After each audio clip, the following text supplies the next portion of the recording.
Voilà, ce matin, jeûne et prière, quelle est la réalité biblique? Depuis des années, j'ai beaucoup entendu de choses, j'ai jamais enseigné sur ça, ou pas comme je vais le faire ce matin, sur le jeûne et prière. Vous savez, le jeûne et prière, c'est une composante essentielle de la vie chrétienne. Alors peut-être certains se posent la question ce matin, c'est pas quelque chose que je pratique souvent, ou jamais, ou je ne suis pas enclin à le pratiquer. Alors d'abord, je vais faire un sondage ce matin, avant de démarrer ce sujet. Je vais poser des questions, vous pouvez me répondre. Alors comme vous n'aurez pas le micro, que c'est filmé, je répéterai vos questions. Je ne dirai pas, vous pouvez répéter la question? Je la répéterai pour qu'elle puisse être entendue. Qui c'est qui peut me dire ce matin, qui pense savoir ce que c'est qu'un jeûne et prière? Personne? Bon. Il n'y en a qu'une qui a levé la main. Est-ce que vous êtes avec moi ce matin? Bon. Est-ce que le jeûne et prière est fait pour obtenir des réponses de la part de Dieu, personnelles, ou c'est tout autre chose, nous permet plutôt, en priorité, de nous approcher de Dieu pour notre sanctification? Numéro 2. Nous approcher de Dieu pour notre sanctification. Le 1 et le 2, vous dites? Ça peut être les deux. Est-ce que le jeûne et prière, je parle selon la Bible, ce n'est pas piège, hein, a pour but, lorsqu'on a un sujet de prière, n'importe lequel, de rentrer dans le jeûne et prière pour avoir la garantie en fait que Dieu va répondre, à cause de ce que ça implique. Qui c'est qui veut répondre à ça? Est-ce que j'ai été clair dans ma question? Non, je n'ai pas été clair. Si tu veux demander quelque chose au Seigneur, dans ta vie personnelle, dans ta vie professionnelle, obtenir une réponse de Dieu pour toi, est-ce que le fait de le faire dans le cadre d'un jeûne et prière, tu vas obtenir davantage ou plus rapide?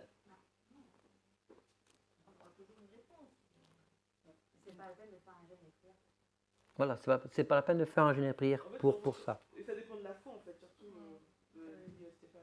Et en fait, ça dépend surtout de la foi qu'on met dedans. Ça dépend de la foi qu'on met dedans. D'accord. Ça peut très bien ne pas être un jeûne quant à la nourriture, et ça peut très bien être un jeûne, par exemple, de ne pas lire n'importe quoi, de ne pas regarder la télé, parce qu'on veut vraiment passer ce moment avec Dieu. Alors ça, c'est intéressant. On me dit, ça peut être un jeûne, pas forcément une privation de nourriture, mais ça peut être un jeûne de ne pas faire autre chose. De ne pas regarder la télé, de ne pas se consacrer à une passion, à un loisir, à quelque chose que l'on aime. Alors ça, c'est une question intéressante parce que j'allais l'aborder. Avant de répondre à cette question, on va voir parce que ce qui nous intéresse ce matin, c'est ce que dit la Bible sur le jeûne et prière. Et ça, c'est très intéressant parce que je l'ai souvent entendu et je l'ai moi-même quelque part pratiqué bien dans le passé, de me priver en dehors de la privation de nourriture, de me priver de quelque chose, et je le considérais comme c'est un jeûne.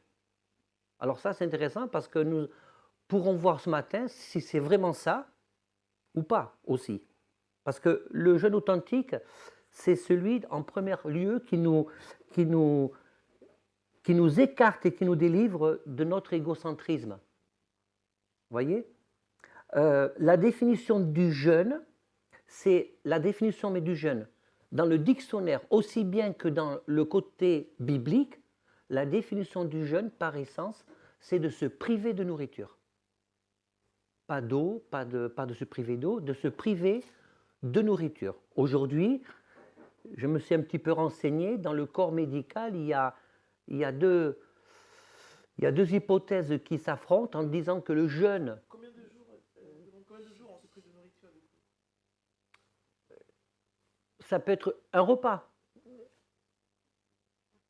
Combien de jours? En fait, nous allons voir dans la Bible, quand on creuse le sujet dans la Bible, on se rend compte qu'il n'y a pas une règle absolue, pour la bonne et simple raison, c'est que dans l'Ancien Testament,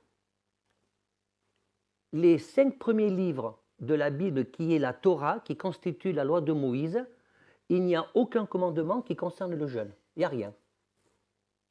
Pourtant, ils ont jeûné. Et pourquoi? Vous voyez? Et aussi bien dans le Nouveau que dans l'Ancien Testament, on ne trouve aucune indication non plus sur la récurrence du jeûne. Quand est-ce qu'il faut jeûner? Est-ce qu'il faut le faire à des périodes particulières?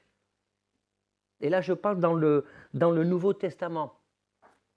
Et donc, je disais, dans le corps médical, il y a 2 grandes écoles qui s'affrontent, et en disant que l'autre école dit que si on ne jeûne pas, avec une nourriture saine, le jeûne n'est pas indispensable pour pouvoir purger notre corps.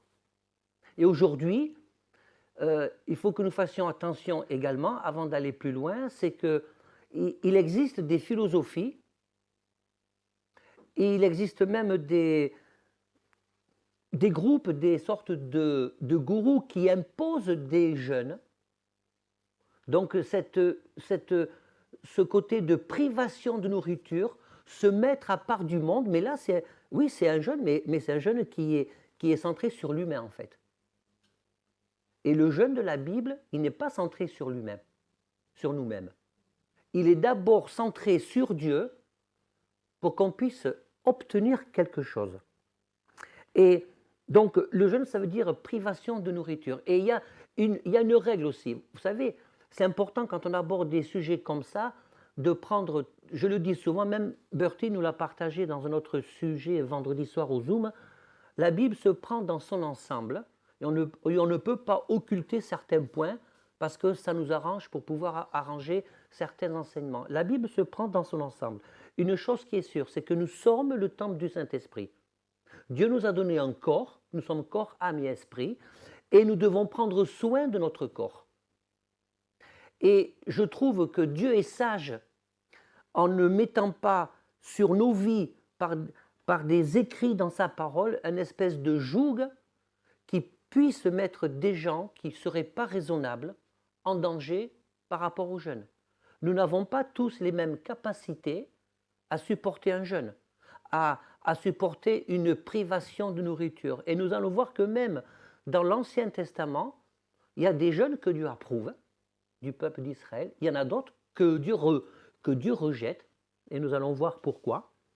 Et en fait, pour maintenant rentrer dans le sujet, j'aime bien revenir à la Genèse. Ça, je ne parle pas trop vite. Non, ça va, merci. C'est difficile pour moi de ne pas parler vite. J'aime bien revenir à la genèse des événements.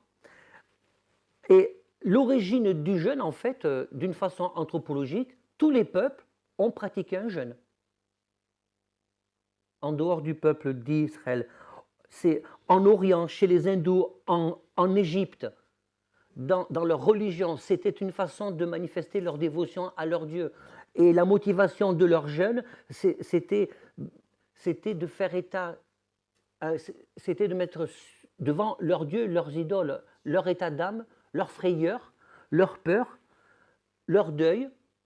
Et c'était aussi de pouvoir apaiser la colère de leur Dieu, de vivre aussi le jeûne dans ces tribus-là, dans ces pays-là ancestraux.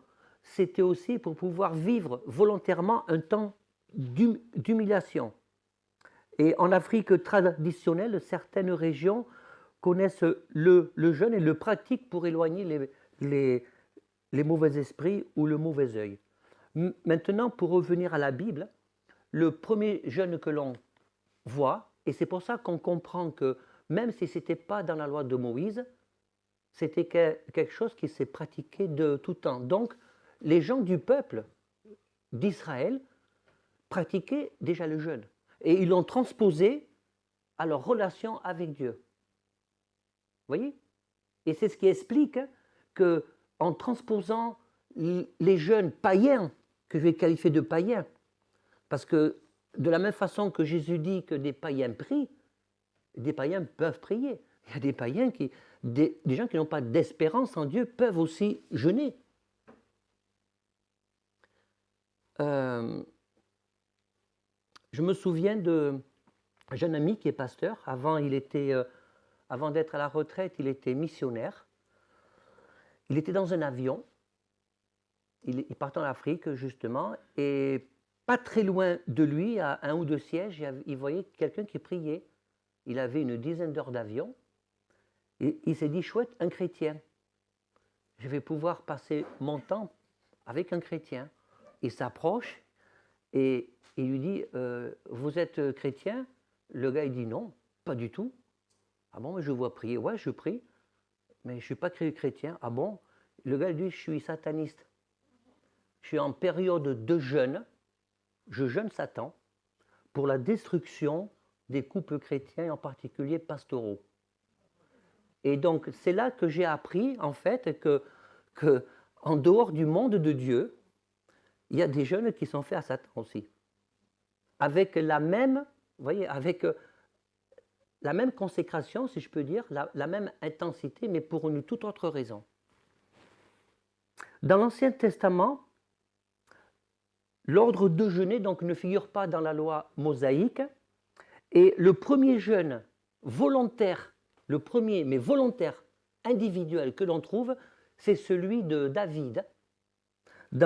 Alors je vais vous donner plein de références, et comme c'est enregistré, on ne va pas toutes les lire, c'est impossible, comme c'est enregistré en vidéo, comme ça vous pourrez prendre le temps de les relire. Donc c'est dans 1 Samuel chapitre 12, du verset 15 au verset 24, c'est quand David jeûne pour obtenir la guérison de son fils adultérien, de son bébé, qu'il a eu quand il a commis l'adultère avec Bathsheba, et Dieu avait dit non. Et là, on voit non seulement le premier exemple du jeûne personnel et volontaire, une initiative personnelle en vue d'obtenir quelque chose pour soi, et là, quand on regarde le texte, malgré que Dieu a dit non, David a quand même voulu jeûner pour forcer la main de Dieu. Là, on voit clairement que c'était un jeûne pour forcer la main de Dieu. Ça n'était pas un jeûne. Et pourtant, il a passé du temps. Pendant tous ces jours-là, il était en jeûne et prière de supplication tout le temps.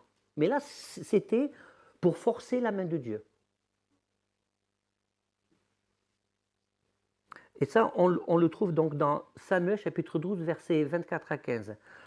Maintenant, le jeûne pratiqué dans l'Ancien Testament, il était pratiqué par le peuple juif pour plein de raisons. La première, le jeûne était pratiqué dans le cadre d'un deuil. Quand il y avait un deuil, le peuple et les personnes concernées se mettaient à jeûner. 1 Samuel chapitre 31, verset 13, 2 Samuel chapitre 1, verset 12. Bon, il y a beaucoup de références, je ne vais pas toutes vous les dire, mais je vous en dis pas mal. Ensuite, dans l'Ancien Testament, il y a le jeûne qui est la manifestation d'une humiliation. On jeûne parce qu'on a été humilié. Donc c'est 1 Samuel chapitre 7, verset 6 et 1 Roi chapitre 21, verset 27. Donc cette humiliation qu'il vivait, il faisait ce jeûne en vue d'une humiliation parce qu'il considérait que c'était une vertu pour pouvoir attirer la faveur de Dieu. Ensuite, dans l'Ancien Testament toujours, il y avait le jeûne de la repentance et de l'humilité. On le trouve dans Jérémie chapitre 14, verset 12, et dans Joël chapitre 2, verset 12, et Zacharie chapitre 7, verset 5. Donc c'était le jeûne de la repentance et de l'humilité. Il y avait aussi le jeûne quand on se préparait spirituellement à une entreprise difficile. Par exemple, en partant à la guerre, en prenant des décisions difficiles. Donc le peuple d'Israël rentrait également en jeûne. Donc ça c'est dans Esther chapitre 4 verset 16. Donc ça c'était le jeûne d'Esther. Donc tous ces jeûnes-là ont connu des des évolutions en suivant les époques. Et ensuite, il y avait le jeûne après l'exil. Il y avait le jeûne pour commémorer des événements douloureux. Donc ça, c'était après les différents exils. Il y avait plusieurs jeûnes annuels qui ont été institués pour commémorer des désastres nationaux. Et là, justement, je vais vous lire un jeûne dans Zacharie chapitre 7, verset 5.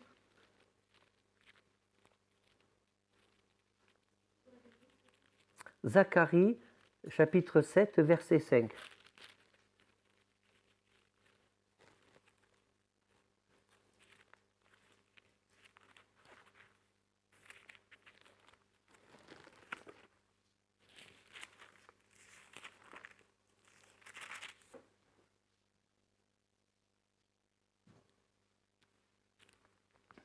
Il est dit ceci: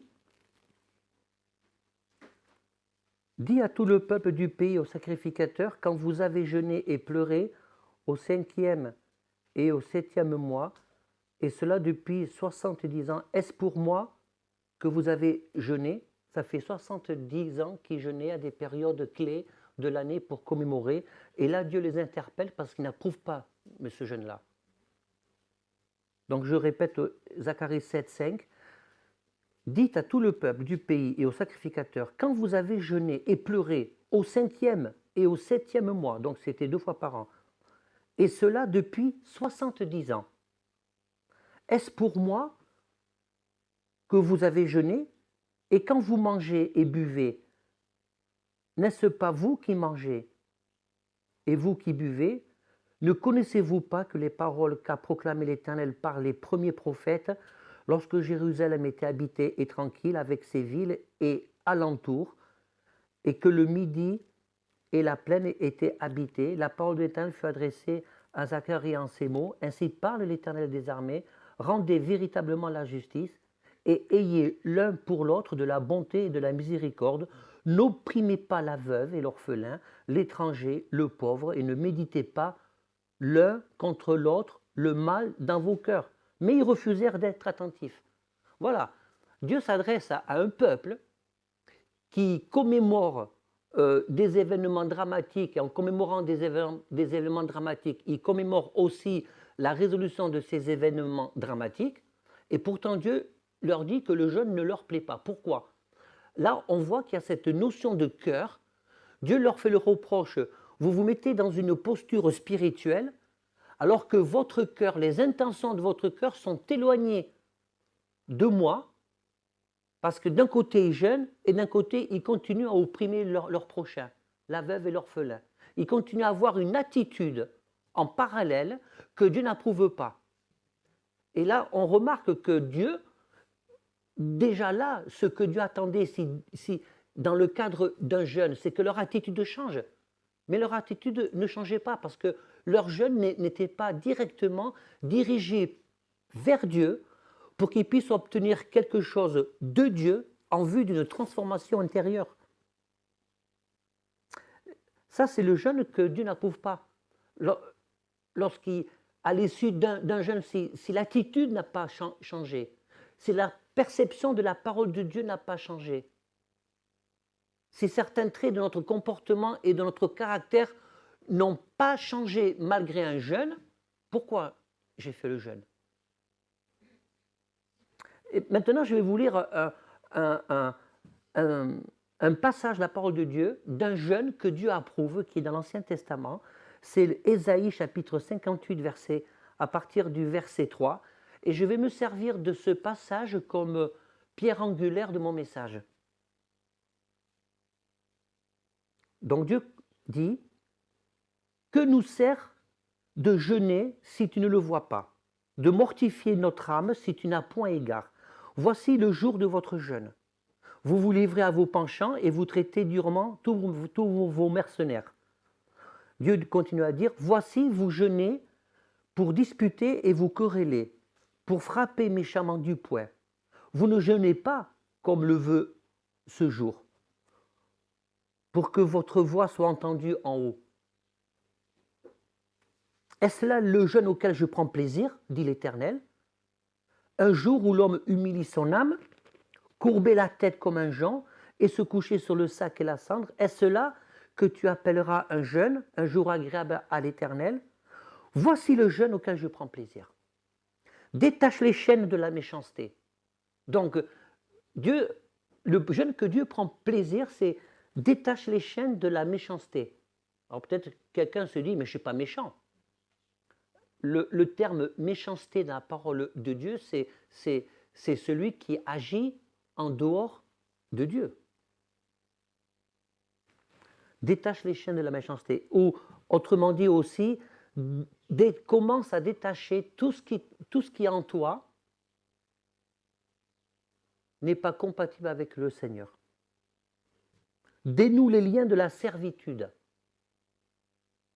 C'est-à-dire, est-ce qu'il y a quelque chose dans notre vie qui nous tient encore liés et qui nous empêche d'avancer au rythme que Dieu attend? Donc, dénoue les liens de la servitude.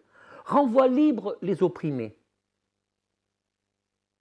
Que dans notre attitude, l'on soit des sujets de bénédiction pour ceux qui sont dans la difficulté.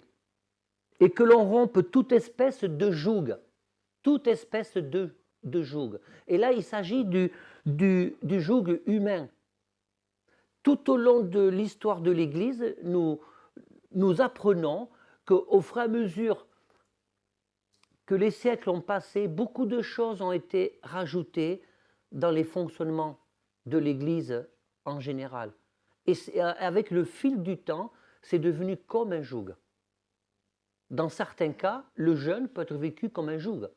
Alors que là, on est en train de lire que le jeûne doit être vécu comme une libération, doit être vécu dans la joie, doit avoir ce but profond de s'approcher du Seigneur. Donc le jeûne doit nous libérer de toute espèce de joug que l'on peut considérer comme spirituel ou pas. Partage ton pain avec celui qui a faim. Alors ça, c'est curieux. C'est-à-dire que Dieu est en train de dire, pendant que tu jeûnes, il y a cet acte de générosité accompagné d'une sorte d'acte social. Pendant que tu jeûnes, la nourriture que tu ne manges pas, donne-la.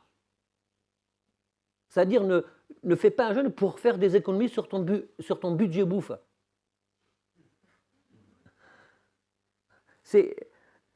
Partage ton pain avec celui qui a faim et fais entrer dans ta maison les malheureux sans asile. Si tu vois un homme nu, couvre-le et ne te détourne pas de ton semblable. Donc Dieu est en train de dire au peuple d'Israël dans ce contexte-là, si tu veux sortir de ton jeûne que je n'approuve pas, voilà le jeûne. Que ce que tu n'utilises pas parce que tu t'es mis à part, donne-le à ceux qui en ont besoin. C'est-à-dire que c'est comme si que je jeûne, je fais rentrer quelqu'un chez moi, qui puisse manger à sa faim et moi, à côté, je serai en train de jeûner. C'est ça que Dieu est en train de dire là. Alors, verset 8, ta lumière poindra comme l'aurore et ta guérison germera promptement. Ta justice marchera devant toi et la gloire de l'Éternel t'accompagnera. Alors tu appelleras et l'Éternel répondra. Tu crieras, il dira, me voici. Mais c'est chouette ça, de crier à Dieu et de s'entendre dire de Dieu, je suis là, je crie, je suis là. Si tu éloignes du milieu de toi le joug, les gestes menaçants et les discours injurieux. Si tu donnes ta propre subsistance à celui qui a faim. Si tu rassasies l'âme indigente, ta lumière s'élèvera sur l'obscurité et les ténèbres seront comme le midi. L'Éternel sera toujours ton guide et rassasiera ton âme dans les lieux arides. Il redonnera de la vigueur à tes membres. Dieu est en train de dire que le jeûne peut avoir une conséquence physique, de guérison aussi. Tu seras comme un jardin arrosé, comme une source dont les eaux ne tarissent pas. Tu seras en clair un sujet de bénédiction. Les tiens rebâtiront sur l'ancienne ruine, tu relèveras les fondements antiques, on t'appellera réparateur des brèches, celui qui restaure les chemins, qui rend le pays habitable. Alors ça m'a touché. On t'appellera réparateur des brèches. C'est important ça, un réparateur des brèches. Autrement dit, c'est une des conséquences du jeûne, c'est que le Seigneur fait de nous des réparateurs de brèches, fait de nous des gens de paix. Une des conséquences du jeûne, c'est que Dieu transforme notre vie pour l'autre. D'abord pour nous, mais pour l'autre. Le jeûne ne doit pas avoir une visée égocentrique, mais il doit avoir d'abord une motivation qui nous permet de nous rapprocher de Dieu. Et c'était déjà comme ça que Dieu voulait que le jeûne dans l'Ancien Testament soit fait.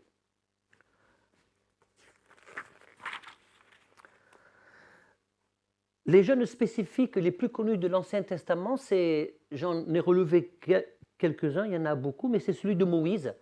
C'est pendant les 40 jours qu'il a été dans le mont Sinaï et qu'il a eu ce jeûne d'intercession pour le peuple. Là, il a un petit peu forcé la main, du coup, mais c'était pour le peuple. Ce n'était pas pour son intérêt personnel. Hein? Donc là, le jeûne de Moïse, on peut appeler ça le jeûne d'intercession pour le peuple en général. Il y a le jeûne d'Esdras, qui est le jeûne pour diriger le peuple. Alors j'ai entendu des gens dire, je vais faire le jeûne d'Esdras, je vais faire le jeûne de Moïse. C'était le jeûne d'Esdras, c'était celui pour diriger le peuple, pour que le Seigneur puisse lui accorder tout ce dont elle avait besoin, que les gens en face d'elle puissent être disposés à son égard. Il y avait le jeûne de Néhémie, c'était le jeûne pour pouvoir influencer le roi favorablement à l'égard du peuple d'Israël. Il y avait le jeûne d'Esther. Là, c'était le jeûne. Esther avait demandé à des gens de jeûner pour elle. Elle avait jeûné, mais de jeûner aussi pour elle, pour intercéder pour elle-même, parce qu'elle avait besoin de ça. Elle allait traverser une période difficile, sa situation était compliquée, elle avait demandé ce jeûne pour elle-même. Il y a le jeûne de Joël, qui est le jeûne de la repentance. Maintenant encore, dit l'Éternel, revenez à moi de tout votre cœur, avec des jeûnes, avec des pleurs et des lamentations. Déchirez vos cœurs et non vos vêtements. Voyez, dans la pratique ancestrale du jeûne, symboliquement, c'est vrai, on déchirait ses vêtements et on se mettait sur la cendre. Mais ce que Dieu veut, c'est une véritable déchirure intérieure. Là, il est très explicite. Déchirez vos cœurs, mais pas vos vêtements. Revenez à l'Éternel, votre Dieu, car il est compatissant, miséricordieux. Et c'est là qu'on trouve souvent ce mot que beaucoup prononcent, que je prononce aussi, lent à la colère et riche en miséricorde. Et il se repent des mots qu'il envoie. Lent à la colère et riche en miséricorde. Des fois, on dit à juste titre que Dieu est lent à la colère et riche en miséricorde. Et on oublie de chercher à comprendre, à savoir dans quel cadre Dieu dit ça. C'était parce qu'il est en train d'encourager son peuple à rentrer dans un jeûne. Le jeûne qui déchire nos vêtements intérieurs pour pouvoir les remplacer par ceux du Seigneur. Il y a le jeûne de Jonas. Le jeûne de Jonas qui est le jeûne du salut, de la repentance en vue du salut. Il a pu obtenir de tous les habitants de Ninive qui se repentent de leurs actions pour qu'ils puissent tous ensemble revenir à Dieu. Donc c'est le jeûne du salut. Et maintenant, dans le Nouveau Testament, eh bien, c'est un petit peu comme dans l'Ancien Testament. Il y a des jeûnes, mais toujours pareil, il n'y a pas de liturgie, si on peut dire ça comme ça, de protocole. Il n'y a aucune indication qui nous fait comprendre clairement qu'il y a une récurrence. Il y a des périodes particulières. Et cela m'amène à penser que Dieu nous laisse libres dans notre relation avec lui. Nous avons cette liberté, je ne vais pas dire de ne pas jeûner, mais de jeûner. Et Dans Luc chapitre 4, le premier jeûne qui nous est mentionné, c'est celui de Jésus. La Bible dit que Jésus, il est parti 40 jours dans le désert. Il a jeûné. Et le diable n'est pas venu le tenter pendant qu'il jeûnait. Il est venu après. Il est venu après. Et alors, il y en a qui disent que Jésus n'a pas bu. Je vais rester dans le cadre de la parole de Dieu. La Bible dit juste qu'il n'a pas mangé. Qu'il n'a pas mangé. Il y a des gens qui, pour des raisons physiques, peuvent sauter un repas, 2 ou 3, 4, 5, 6, 7, 10, mais 10 repas, mais notre corps a besoin de boire.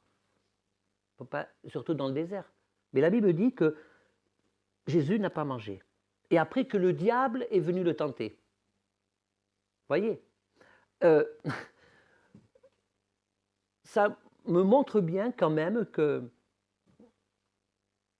le diable a profité, a voulu essayer, au-delà de tenter l'humanité de Jésus, d'attaquer l'humanité de Jésus, le diable a aussi profité de la faiblesse forcément humaine, de par ce manque de nourriture, pour tenter Jésus, juste après le jeûne.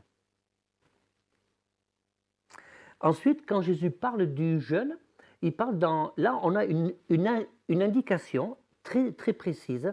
Matthieu chapitre 6, versets 16 à 18. Lorsque vous jeûnez, ne prenez pas un air triste, comme les hypocrites. Là, c'est Jésus qui le dit, comme les hypocrites, qui se rendent le visage tout défait pour montrer aux hommes qu'ils ont jeûné. Ah, j'ai jeûné, je suis fatigué.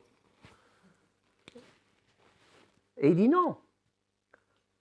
Je vous le dis en vérité, ils reçoivent leur récompense. Mais quand tu jeûnes, parfume ta tête, lave ton visage. En fait, Jésus est en train de dire, quand tu jeûnes, que personne ne le sache. C'est comme quand tu pries, rentre dans le secret de ta chambre. Là, il s'agit du jeûne individuel dans la Bible, dans le Nouveau Testament. Parce que si Jésus dit ça, c'est parce qu'il y a le contraire. C'est parce que déjà de son temps, il y avait des gens, vous savez, ces pharisiens qui priaient à voix haute, debout sur les places, et qui, à voix haute, disaient toute leur spiritualité devant tout le monde, combien de fois ils jeûnaient, combien d'argent ils donnaient au temple, etc. Ça, c'est des choses que ça ne passe pas pour le Seigneur. Et le jeûne personnel, qui est censé là être personnel et qui devient tout d'un coup ostentatoire, le Seigneur dit c'est de l'hypocrisie, c'est le Seigneur qui le dit. Parce que là, si c'est ça, on ne jeûne pas pour Dieu, pour notre sanctification personnelle ou pour rentrer dans un chemin de repentance, on jeûne pour nous-mêmes. Là, le jeûne qui plaît à Jésus, c'est celui il y a cette notion de discrétion. Pourquoi des gens ont besoin de dire « j'ai jeûné » pendant tant de temps? L'Église primitive a jeûné à certaines occasions. Là, il s'agit d'un jeûne collectif. Dans Actes chapitre... Et encore là, on n'a pas de fréquence, mais c'était pour des raisons particulières. Ça va toujours, Aurélia?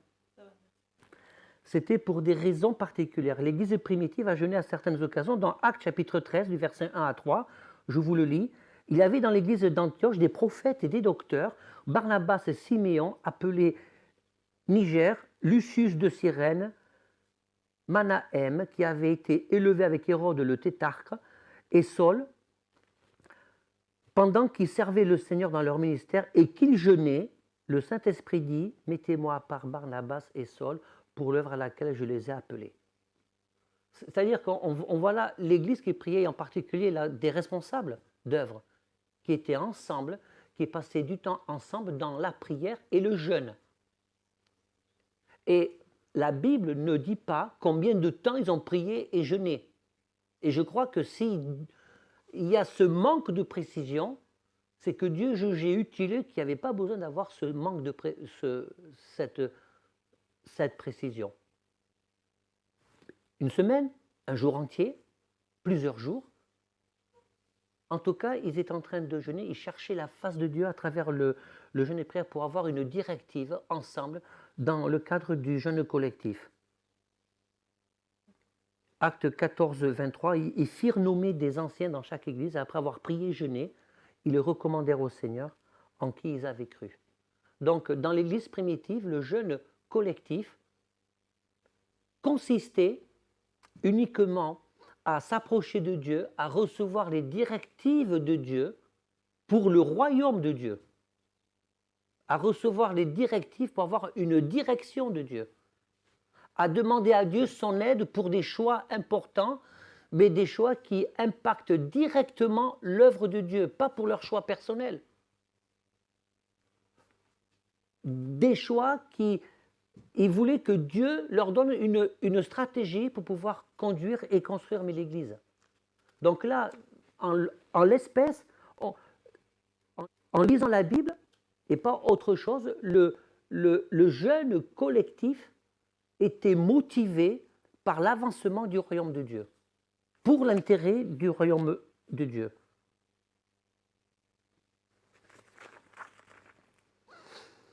Actes chapitre 27, verset 9, un temps assez long s'est écoulé et la navigation devenait dangereuse car l'époque même du jeûne était déjà passée, c'est pourquoi Paul avertit. Donc, on a une nouvelle indication, il y avait des époques qui étaient propices au jeûne. Et là, l'apôtre Paul n'avait pas pu jeûner. Comme Jésus avait dit, je voudrais parler rapidement le mauvais usage du jeûne. Dans l'Ancien Testament, dans 1 Roi chapitre 21, versets 9 à 10, il est dit, c'est ainsi que Jézabel, vous connaissez Jézabel, a convoqué un jeûne collectif dans le but d'accuser injustement Naboth qui refusait de vendre sa vigne. Et il y a des mauvaises raisons aujourd'hui, à notre époque, nous sommes sur le temps de la grâce de faire des mauvais jeûnes. C'est d'abord celui que Jésus dénonce pour un usage hypocrite qui consiste à attirer l'attention des autres sur sa propre vie, comme le pharisien de la parabole qui se glorifie de jeûner 2 fois par semaine. Quand j'étais jeune, j'étais dans une église, comme peut-être encore aujourd'hui, toutes les semaines, il y avait un jeûne et prière. Alors, je ne dis pas que c'est bien, que c'est pas bien, mais il y avait une récurrence. Et il y a un avantage et un inconvénient avec la récurrence pour un jeûne et prière. Je dis ça parce que la Bible ne donne pas de calendrier particulier pour un jeûne et prière. L'avantage avec la récurrence, c'est que peut-être pour certains, ça va être un temps de discipline. Et l'inconvénient avec la récurrence, c'est que sur le long terme, ça peut devenir un joug. Or, le but du jeûne, c'est que ça ne soit pas un joug pour notre vie. C'est que cela, justement, produise la vie, comme on l'a lu dans Ésaïe 58, pour que ça puisse produire la vie. Et que le jeûne ne puisse pas devenir un dogme légaliste et culpabilisant. Mais pour autant, une chose qui est sûre, c'est que la pratique dans le Nouveau Testament de l'Église primitive du jeûne montre bien que c'est un axe important de la vie chrétienne. Ce n'est pas une option, c'est un axe important de la vie chrétienne. Parce que c'est logique dans la vie de disciple que Jésus attend que nous ayons. C'est une discipline que nous nous imposons à nous-mêmes. Et maintenant, je vais répondre à la question de Joël, lorsque la question consistait à dire, mais est-ce que le jeûne, est-ce qu'on n'inclut pas le jeûne aussi en mettant de côté la nourriture, de se priver d'un loisir, de se priver de quelque chose en dehors de la nourriture qui nous tient à cœur, que nous devons faire pour un temps, se mettre totalement à part, ça, ce n'est pas un jeûne. Voilà. C'est bien, mais c'est plutôt une privation. C'est une privation. C'est pas le jeûne dans le sens biblique, c'est se priver de nourriture. Mais de fait, si je me prive de nourriture pour consacrer un temps avec Dieu, ben de fait, j'abandonne toutes mes activités, y compris toutes celles pour lesquelles je pense que j'emploie le mot jeûner. C'est important d'employer les bons mots. Il s'agit ce matin de comprendre ce que la Bible dit, la réalité biblique au sujet du jeûne. Si je décide de me priver pour ma sanctification de quelque chose qui me tient à cœur, de regarder un bon film à un moment donné, au lieu de regarder un bon film ou de passer du temps à droite à gauche, eh bien je vais plutôt me consacrer à la prière, me mettre à part. Ce n'est pas un jeûne, c'est simplement une privation, c'est une consécration que je donne au Seigneur. Mais si je décide c'est pas une prière, c'est pas un jeûne. Si je décide de faire un jeûne pour prier, je m'isole, donc automatiquement je me prive de tout le reste, pas que de la nourriture, puisque je me mets à part, je m'isole. Vous voyez? Donc c'est important de mettre les bons mots sur les bonnes actions pour avoir une bonne compréhension des textes. Et pour en revenir à Ésaïe 58, verset 6, le jeûne que Dieu prend plaisir, j'aime beaucoup, je relis une partie du texte, c'est détacher les chaînes de la méchanceté, dénouer les liens de la servitude, renvoyer libres les opprimés et que l'on rompe toute espèce de joug. Ce sont des termes qui correspondent parfaitement non seulement à notre propre sanctification, mais aussi à la repentance. Et le jeûne qui plaît à Dieu aujourd'hui, c'est celui qui va nous conduire à déchirer notre être intérieur pour laisser la place au Seigneur. C'est celui qui va nous aider à rentrer dans cet enseignement de l'apôtre Paul, lorsque l'apôtre Paul dit tu dois crucifier ton toi à la croix. Et parfois, s'il y a des moments où nous pensons que c'est difficile de crucifier le moi à la croix. C'est très difficile. Il y a certains aspects de nos vies qui sont encore accrochés à notre ancienne nature. Il y a toujours cette lutte de notre ancienne nature qui tente toujours à refaire surface. Et pour beaucoup, c'est un véritable combat. Ça peut être même une souffrance. Et donc, la solution du jeûne et de la prière peut avoir un effet puissant. Beaucoup de gens, j'ai entendu beaucoup de témoignages puissants de victoires qui ont été remportées dans le jeûne et la prière.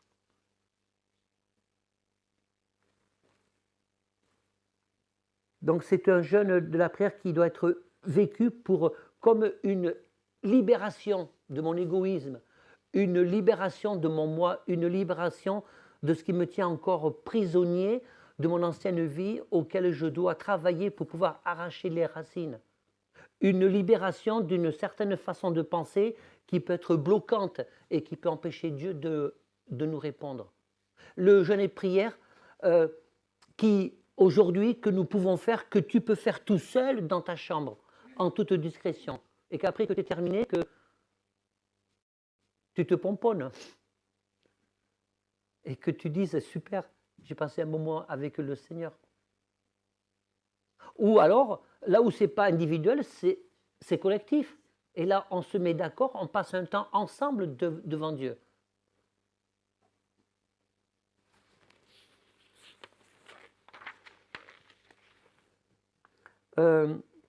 Pour terminer, je voudrais vous faire part d'un homme qui s'appelle Ivan Newbery, je ne sais pas si vous connaissez. Il a écrit plusieurs livres sur la prière que vous pouvez trouver dans les librairies chrétiennes ou même sur Amazon. Ivan Newbery, c'est un Hollandais qui est venu en France en 1972. Il a écrit ce livre, Disponible devant Dieu, études sur le jeûne et la prière. J'ai eu l'occasion de lire quelques extraits de ce livre. C'est vraiment un enseignement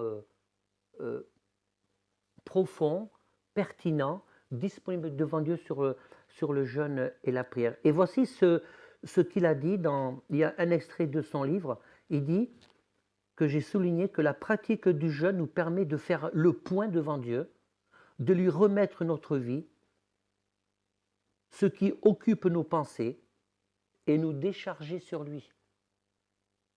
Car ce qui se passe dans nos pensées et dans notre vie privée intéresse le Seigneur et il veut régner comme maître. Ça, j'ai trouvé cette citation excellente. Je vais vous la répéter.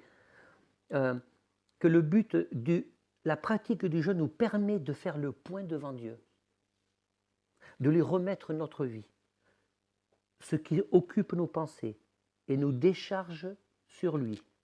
Car ce qui se passe dans nos pensées et dans notre vie privée intéresse le Seigneur parce qu'il veut y régner en maître.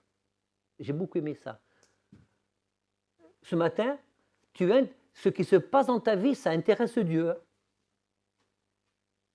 Ça l'intéresse totalement. Et parfois, pour savoir ce qui intéresse Dieu, particulièrement dans nos vies, il va être nécessaire de se dire, je vais me discipliner, je vais prendre un temps où je vais jeûner et prier. Je peux le faire toute une journée, je peux le faire un soir. C'est peut-être plus facile, c'est plus compliqué pour ceux qui ont une activité professionnelle, plus ou moins prenante ou pas, de faire un jeûne, que pour ceux qui n'ont pas d'obligation professionnelle. Parce que je ne dis pas ça, je ne dis pas que ceux qui n'ont pas d'activité professionnelle ne font rien. D'accord ?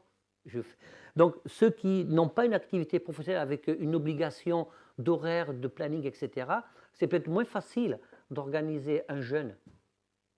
Mais c'est possible.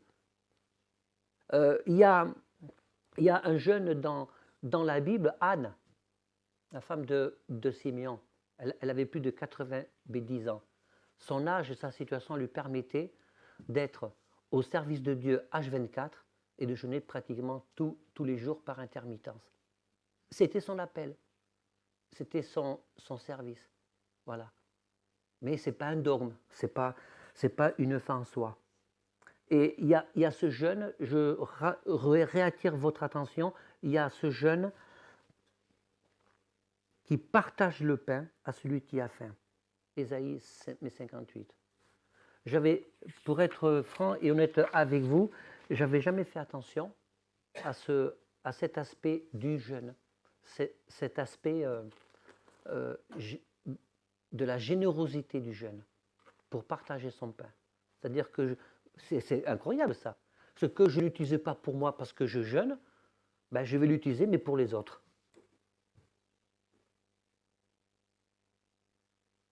Je vais profiter de ce jeûne pour réévaluer ma personnalité, réévaluer ma façon de penser, réévaluer mon rapport à l'autre, parce que dans tout ça, l'objectif et le but, c'est que dans mon attitude, dans ma vie, je sois reconnu comme étant semblable à Christ.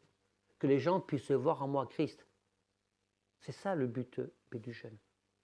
Ce n'est pas de forcer la main de Dieu pour obtenir quelque chose de personnel. Peut-être que Dieu peut te donner une conviction de jeûner pour un sujet particulier, parce que tu n'es peut-être pas à l'écoute. Mais ce n'est pas le but principal du jeûne. Le but principal du jeûne sert les intérêts de Dieu. Et tout ce qui peut être transformé dans notre vie va servir les intérêts de Dieu parce que nous sommes appelés à reverser, à redonner ce que Dieu nous donne. Donc, en conclusion, il n'y a pas de règle interne pour faire le jeûne. Il n'y a pas de fréquence. Nous avons toute notre liberté en fonction de nos besoins, des besoins de l'Église. Le but du jeûne doit être libérateur et pas dogmatique. Si le jeûne devient un poids, c'est que là, il faut se poser la question si c'est vraiment le jeûne qui plaît à Dieu.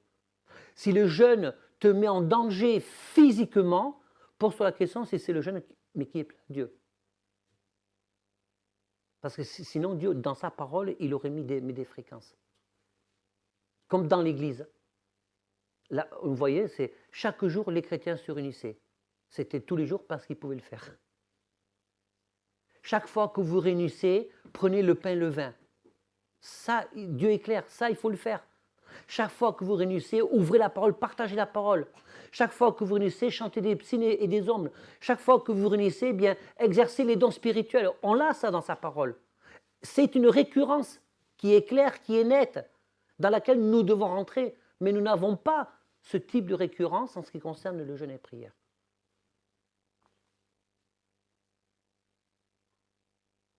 Et donc, c'est vraiment indispensable pour grandir dans la foi en termes de discipline. Et je vais utiliser le meilleur pour la fin. Le jeûne nous amène dans une relation sacrificielle avec le Seigneur. Avez-vous pensé à avoir une relation sacrificielle avec le Seigneur? Souvent, c'est bien d'avoir une relation remplie de joie, pleine de punch, une certaine forme de facilité parce qu'on est rempli de Dieu, mais une relation sacrificielle.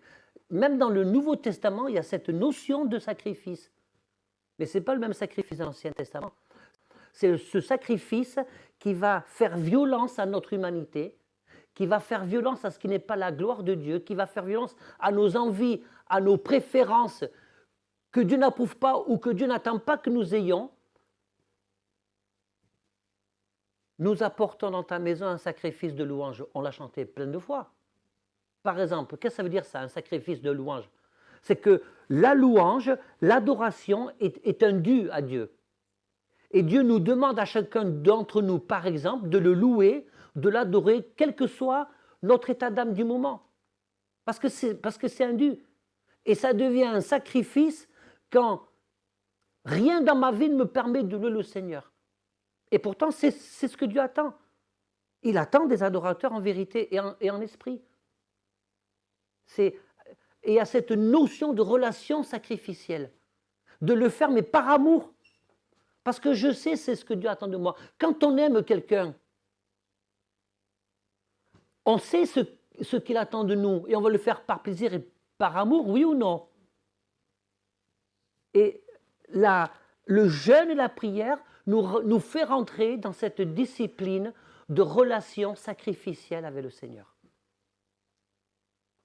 Amen. Donc, pour être pratique, je vous invite,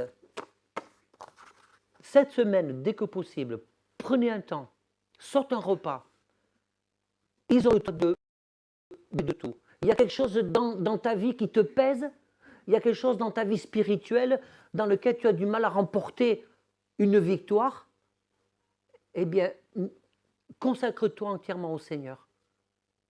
Mets-toi à part chez toi. Ne mange pas. Purifie ton cœur, purifie ton âme. Et mets-toi devant le Seigneur. Et après, il y a un jeûne qu'on peut faire collectif, ça, on va le réfléchir plus tard. On a eu l'occasion de faire très peu, de faire des jeûnes collectifs, mais pour pouvoir se fortifier ensemble. Seigneur Jésus, merci pour ce temps long, mais nécessaire, Seigneur, que tu puisses toucher chacun de nos cœurs, pour que cette discipline que tu attends de nous, nous puissions aussi la pratiquer en fonction de nos besoins, en fonction de ce que tu nous mets à cœur, Seigneur, pour ton royaume. Mais Seigneur, que tu puisses toucher nos cœurs pour que ce jeûne que nous pouvons faire, que nous devons faire, puisse te plaire. Que ce soit un jeûne qui monte au trône de ta grâce comme une offrande d'un agréable odeur. Que ce soit un jeûne de la générosité, qui soit collectif ou individuel. Que ce soit un jeûne, Seigneur, qui ne mette pas nos personnes en avant, mais que ce soit un jeûne dont le but est de te mettre toi en avant, dont le but est d'être efficace dans ton œuvre, dont le but est de pouvoir transpirer de la personne de Christ pour faire mourir notre moi. Amen.